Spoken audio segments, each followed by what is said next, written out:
Жігіттер машина джак. Стрелит джак печканың төртінші скоростағына жұмыс істейді. Қазір көрсетем. Машинада отырамыз, так қосамыз бізде. Бір реле бар, значит питание кетіп тұр бәрі. Бірінші скорост, екінші, үшінші, тек төртінші скоростта ғана қосылады. Мына жерде реле регулятор бар. Вот дәл осы жерде ол міне мынадай зат. Бірінші, екінші положениелерде, үшінші положениелерде міне осылардан через резистор арқылы вентилятордың скоростын азайтып, мына жерде пайкасы кеткен. Қазір пайка жасаймыз и қосып көреміз.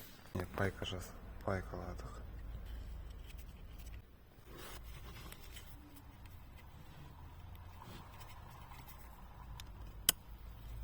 Салдық, енді так печканы қосамыз.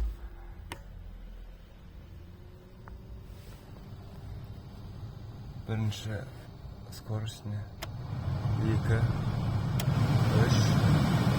4.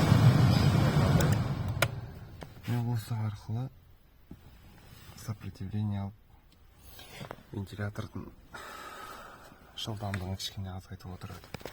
Так что мына жерден пайкалар кетіп қалады.